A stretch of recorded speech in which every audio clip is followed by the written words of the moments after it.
kids. Have you ever heard the name Harriet Tubman? Harriet Tubman was a very important person in the history of this country.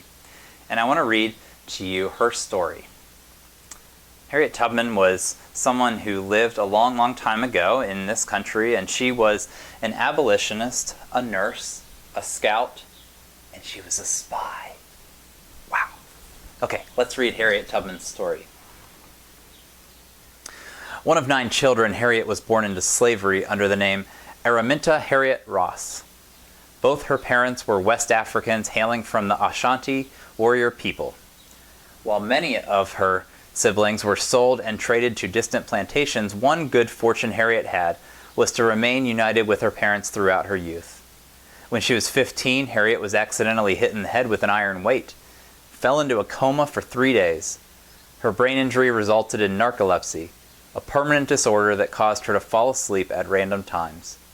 Fearing her slave owner would eventually discover her injury, she decided to run away to avoid the risk of being sold or traded. After escaping to freedom in 1849, Harriet could have stayed in the North.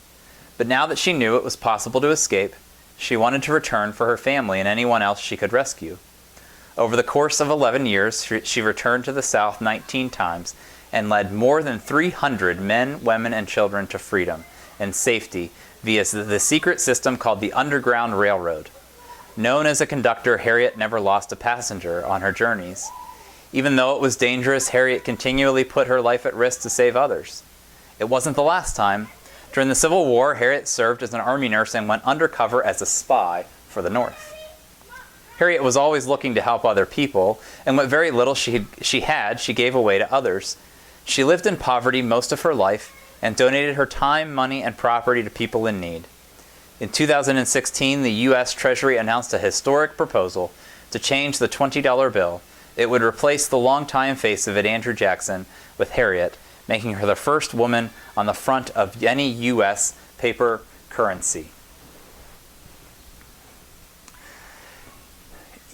As a part of that story, you may have heard talk of what's called the Underground Railroad. Have you ever heard about that before?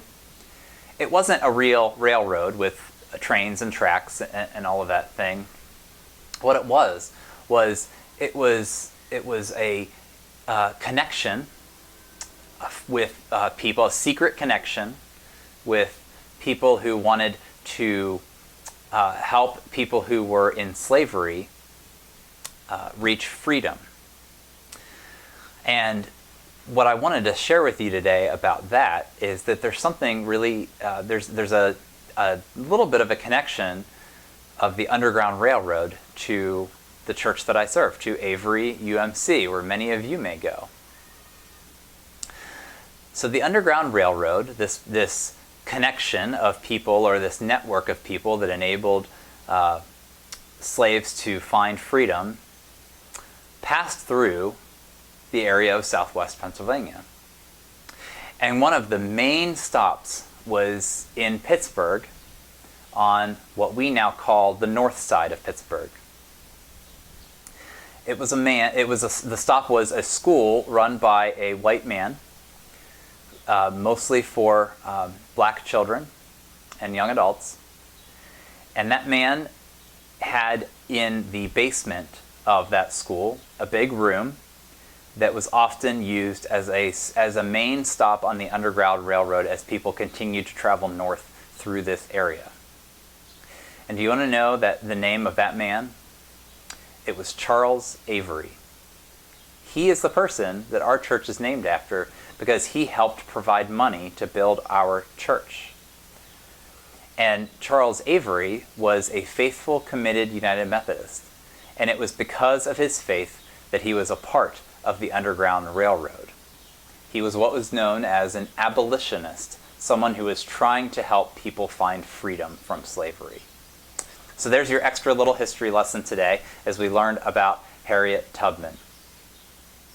So I hope you'll think of her the next time you see Avery Church on our sign out front.